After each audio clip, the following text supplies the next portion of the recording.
urgency and the outrage tonight over the vaccine in this country, just days after the Trump administration promised to release those second doses of the vaccine held in reserve to try to get shots to more Americans. Multiple governors tonight say they're outraged that they've now learned that those second doses were sent out weeks ago and that there really is no significant stockpile.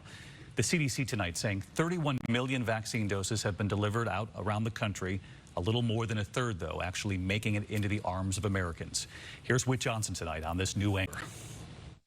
Tonight, outrage growing days after the federal government said it would release second doses of vaccine to reach more Americans. Some states learning those doses had already been sent out long before the Secretary of Health and Human Services announced it. We are releasing the entire supply we have for order by states rather than holding second doses in physical reserve. Tonight, some governors furious after they told their residents they would be getting more vaccine.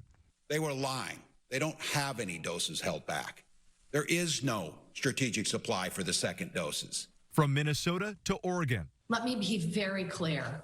This is deception on a national scale. And in New York, Governor Andrew Cuomo frustrated over his state instead getting a decrease of 50,000 doses. The federal government creates this situation where you have the floodgates opened and a syringe at the bottom, 7 million people for 250,000 doses per week. But the reality is those second doses had already been shipping out over the last 3 weeks, and the remaining 8 million in reserve will be delivered in just days. Nationwide, 31 million vaccine doses delivered, 12 million shots given, but only 1.6 million people have gotten their second doses. Demand soaring after many states expanded access to more priority groups. Overnight, lines snaking through Brooklyn after a false rumor on social media spread about extra doses. Those people turned away. The Javits Center, a converted field hospital just 10 months ago,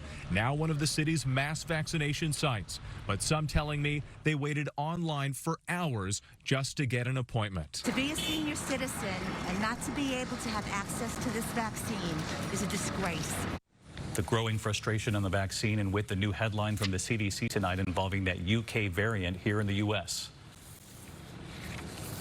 David, that's right. The CDC predicting that it could be the predominant strain in the U.S. by March. Now, this is not thought to be more deadly, but some early estimates indicate that it could be up to 50% more contagious. So the CDC calling on Americans to double down on things like masks and social distancing and to expedite the vaccine rollout, which researchers still believe will work against this variant.